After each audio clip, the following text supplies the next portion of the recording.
오늘 함께 보실 말씀은 사도행전 11장 19절에서 26절까지의 말씀입니다. 자리에서 일어나셔서 사도행전 11장 19절에서 26절까지 한 절씩 교독하도록 하겠습니다. 그때 스데반의 일로 일어난 환난으로 말미암아 흩어진 자들이 베니게와 구브로와 안디옥까지 이르러 유대인에게만 말씀을 전하는데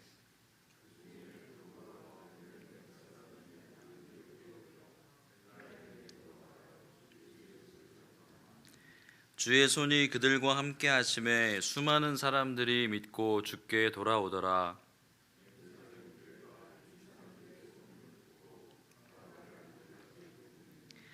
그가 이르러 하나님의 은혜를 보고 기뻐하여 모든 사람에게 굳건한 마음으로 주와 함께 머물러 있으라 권하니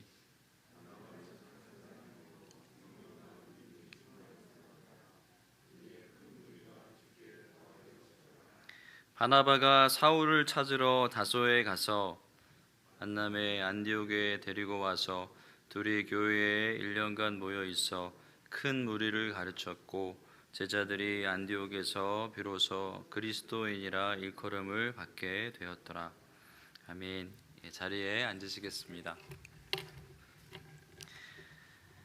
지난 수요일 송구영신 예배로 2026년도 처음 예배를 드렸습니다. 담임 목사님이 말씀 주신 대로 25년도를 감사함으로 돌아보고 또 26년도에는 담대함을 더하여 나아가는 한 해 되기를 소망합니다.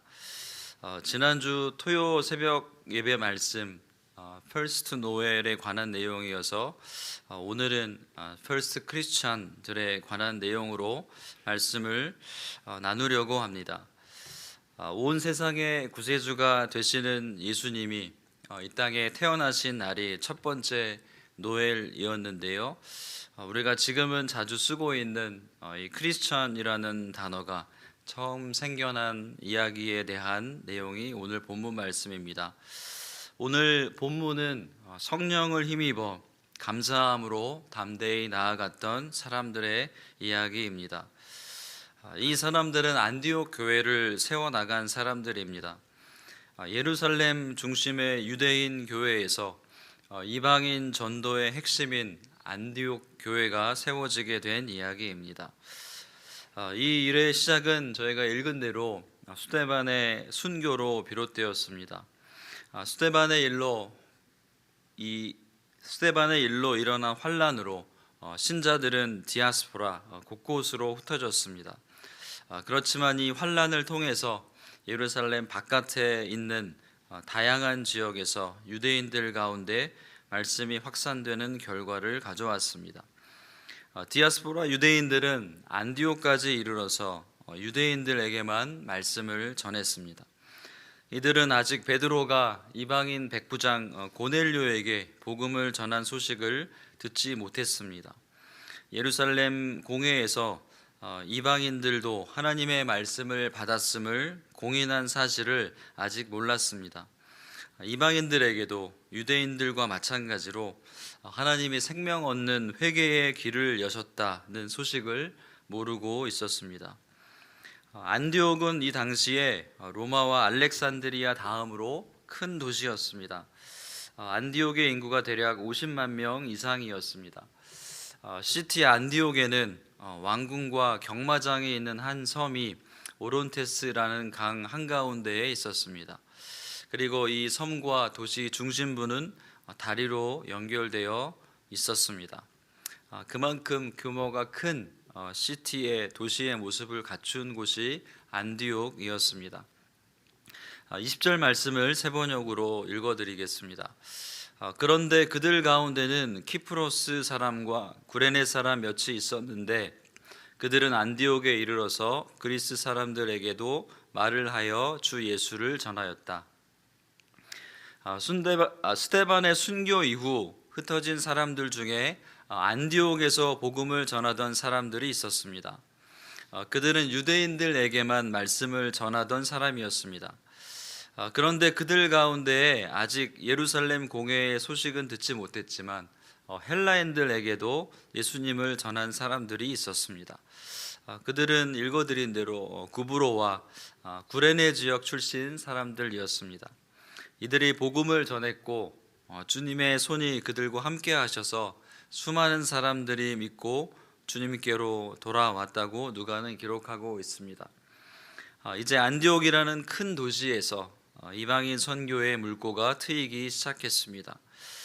이 놀라운 선교의 확장은 인간의 지혜와 수완이 아니라 오직 하나님의 능력으로 일어난 것입니다. 안디옥에서 큰 무리가 주님께 돌아왔다는 소식을 예루살렘 교회가 들었습니다. 예루살렘 교회는 그 소식을 듣자마자 바나바를 바로 파송했습니다. 바나바가 바로 가서 소문의 진상을 파악합니다. 그런데 그가 관찰한 결과 하나님이 하신 일임을 보게 됩니다.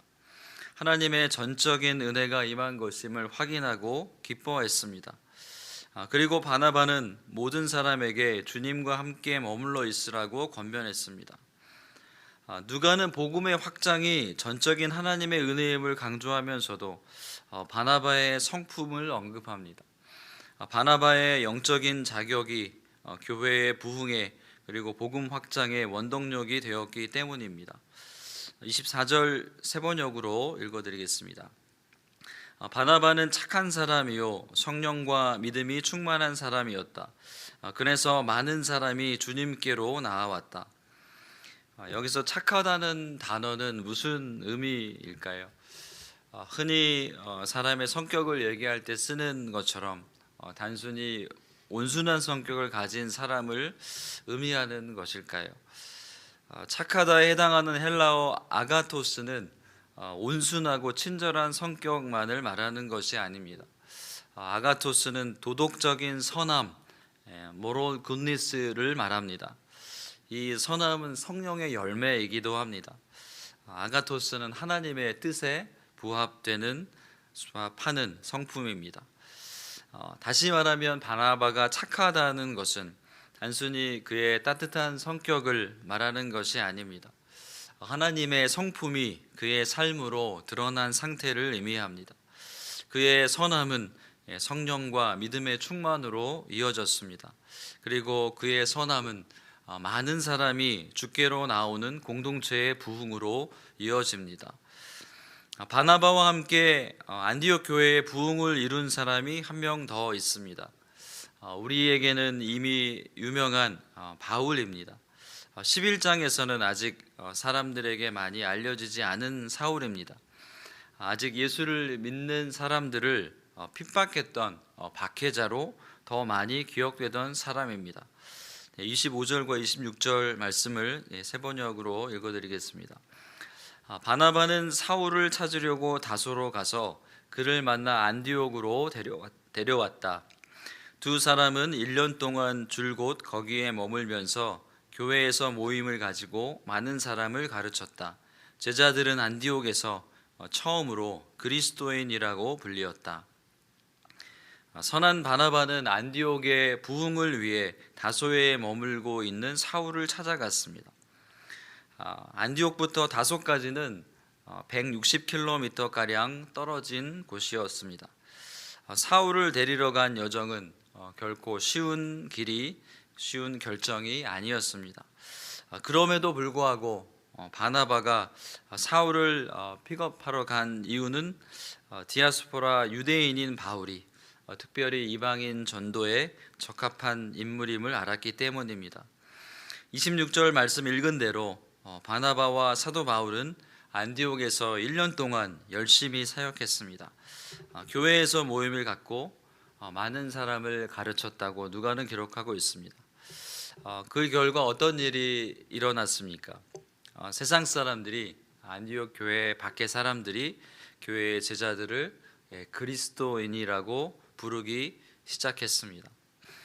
요즘은 우리 교회에 다니는 사람들을 부르는 말로 크리스찬이라는 단어를 자주 씁니다. 정말 크리스찬입니까? 이렇게 묻기도 합니다. 그런데 그리스도인이라는 뜻은 무엇입니까? 순 모임 그 교제에도 한번 나눈 적이 있지만 그리스도인은 그리스도에 속한 사람들이라는 뜻입니다.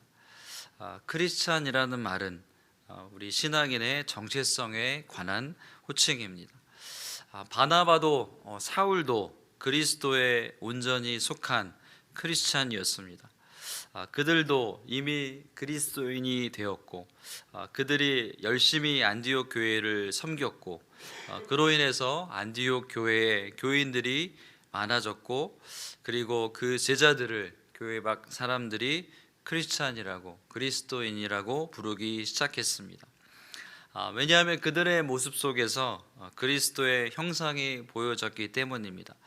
예수님 안에 온전히 속한 그 모습에서 예수 그리스도의 형상이 보여졌기 때문에 그들을 그리스도인이라고 부르기 시작했습니다. 사랑하는 성도 여러분, 우리 자신을 돌아보실 때 우리는 지금 크리스찬으로서 예수 그리스도께 속한 자로서 잘 살고 있는지 돌아보길 원합니다. 그리스도 안에 거한다는 말은 다른 것이 아닙니다. 바나바처럼 선한 마음을 품고 믿음과 성령 안에 거하는 사람으로 사는 것입니다. 2026년도 첫 토요 새벽 예배를 드리며 첫 번째 크리스찬으로 불리게 된 이야기를 나누었습니다. 그리스도인이라는 이 단어의 의미를 잘 새기면서 올 한 해도 온전히 그리스도 안에 거하시는 저와 여러분이 되시기를 간절히 소원합니다. 기도하겠습니다. 참 사랑의 주님, 고대하던 2026년을 담대히 맞이하게 하심에 감사드립니다. 연말 연시에 계속 주님의 전에 나올 수 있는 여건을 허락하여 주심도 감사드립니다. 새해에도 우리들의 삶이 하나님이 부어주시는 은혜로 가득 차게 하여 주시옵소서. 우리의 영혼이 믿음과 성령으로 충만하게 하여 주시옵소서. 다음 주부터는 신년 특별 새벽 기도회로 모이게 됩니다. 많은 영혼들이 참석하게 하시어 각 가정에 그리고 사업체에 직장에 학교에 성령으로 충만함 받는 은혜가 있게 하여 주시옵소서. 주님 앞에 나와 말씀을 들을 때 기도할 때에 서로를 위한 기도가 끊이지 않게 하시고 본인뿐만이 아니라 가족의 건강을 위해 전심으로 기도하는 시간이 되게 하여 주시옵소서. 특별히 이 시간에 김주정 집사님을 위해서 기도합니다. 투병 끝에 그 어머님께서 오늘 새벽에 하늘의 부르심을 받으셨습니다. 김주정 집사님 그리고 김정희 권사님 그리고 다른 유가족들에게 하나님의 깊은 위로하심이 임하도록 간절히 기도드립니다. 그리고 계속해서 기도하는 것은 무엇보다도 한 분 한 분의 삶이 그리스도인이라는 이름에 걸맞은 삶이 되게 하여 주시옵소서. 예수 그리스도에게 속한 사람으로 예수님의 모습이 우리를 통해 보여지게 하여 주시옵소서. 새해 기도 제목들 가운데 인간적인 욕심과 결심보다는 하나님을 기쁘시게 하는 삶이 어떤 삶일까를 고민하며 그런 삶을 살기를 결단하게 하여 주시옵소서.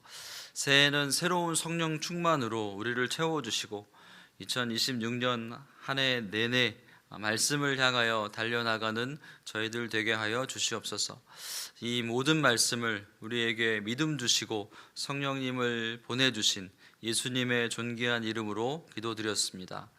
아멘.